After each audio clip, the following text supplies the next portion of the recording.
எல்லோருக்கும் வணக்கம். நான் ஸ்ரீ வருண் நாராயண்.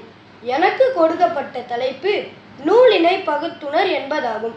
இப்பதிவில் நூல் என்றால் என்ன, பகுத்தல் என்றால் என்ன, உணர்தல் என்றால் என்ன என்பதனை காண்போம். நூல் என்பது தகவலை அறிந்து கொள்ள உதவும் கருவியாகும். அக்காலத்தில் தகவலை ஓவியம், ஓலைச்சுவடி, கல்வெட்டு முதலியவற்றின் மூலம் அறிந்தோம். இக்காலத்தில் புத்தகம், வானொலி, தொலைக்காட்சி, கணினி, இணையதளம், அலைபேசி போன்றவற்றின் மூலம் தகவல்களை அறிகிறோம். தகவல்களை எவ்வாறெல்லாம் அறிந்து கொள்ள முடியும்? தகவல்களை 4 விதமாக அறிந்து கொள்ள முடியும். அவை படித்தல், கேட்டல், பார்த்தல், அனுபவித்தல் ஆகும். படித்தல் மூலம் தகவல்களை சேகரிக்க நூலகம், இணையதளம், பத்திரிகை போன்றவற்றை நாடலாம். அடுத்ததாக கேட்டல். தகவல்களை காதால் கேட்டு அறிவது. செல்வத்துள் செல்வம் செவிச்செல்வம் என்று வள்ளுவர் கூறியது போல் படித்து கற்பதை விட கேள்வி மூலமாக கற்பதென்பது மிகவும் நன்மை பயக்கும். வானொலி மூலம் நாம் தகவல்களை கேட்டறிகிறோம். அடுத்ததாக பார்த்து அறிதல்.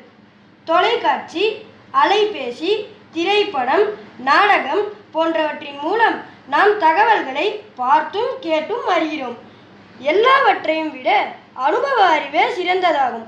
அனுபவமே மனிதனுக்கு நல்ல பாடத்தை கற்றுக் கொடுக்கும் என்பர். ஆங்கிலத்தில் experience is the father of wisdom என்று உரைப்பார்கள்.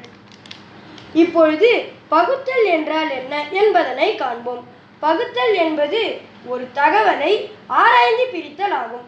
நமக்கு கிடைக்கும் தகவல்களில் நன்மையும் தீமையும் கலந்திருக்கும்.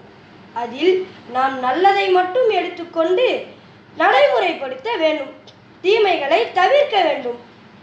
எப்படி அன்னப்பறவை பாலையும் நீரையும் கலந்து வைத்தாலும் பாலை மட்டும் அருந்திவிட்டு நீரை விட்டு வைக்கிறதோ அதை போல நல்லதை எடுத்துக்கொண்டு தீமைகளை தவிர்க்க வேண்டும். நன்மை என்பது அறம் சார்ந்து இருத்தல் ஆகும். அதாவது ஒட்டுமொத்த சமூகத்திற்கும் எது நல்லவற்றை பயக்குமோ அது நன்மை எனப்படும். எனைத்தானும் நல்லவை கேட்க அனைத்தானும் ஆன்ற பெருமை தரும் என்றார் திருவள்ளுவர். இதன்படி நாம் நல்லவற்றை நாடி செல்ல வேண்டும், தீமை தருவனவற்றை விலக்க வேண்டும். கணினியில் ஃபயர்வால் மூலமும் அலைபேசியில் பிளாக் மூலமும் குழந்தைகளை சேராமல் இருக்க வேண்டிய தகவல்களுக்கு சைல்ட் லாக் மூலமும் கெடுதல் தரும் தகவல்களுக்கு ரிப்போர்ட் செய்தும் தடுக்க வேண்டும். இப்பொழுது உணர்தல் என்றால் என்ன என்பதனை காண்போம். உணர்தல் என்பது தரம் பிரித்து அறிந்த நல்லவனவற்றை செயல்படுத்த முயலுதலே ஆகும். கற்ற பின் நிற்க அதற்கு தக என்றார் வள்ளுவர். நல்லவனவற்றை செய்யும் பொழுது ஓரிரு முறைகளுடன் இல்லாமல் தொடர்ந்து கடைபிடிக்க வேண்டும். பிறரையும் நல்லவனவற்றை செய்ய தூண்ட வேண்டும். எப்பொருள் யார் யார்வாய் கேட்பினும் அப்பொருள் மெய்ப்பொருள் காண்பது அறிவு என்று வள்ளுவர் கூறியது போல் நமக்கு கிடைத்த தகவல்களில் மெய்ப்பொருள்களை நாம் உணர்ந்து அதை செயல்படுத்தி நமது சுற்றம் மற்றும் உறவுகளையும் அறிவுறுத்தலே என்னை பொறுத்தவரை நூலினை பகுத்துணர் என்பதன் பொருளாகும். வாய்ப்பு கொடுத்தமைக்கு எனது மனமார்ந்த நன்றிகளை தெரிவித்துக் கொள்கிறேன்.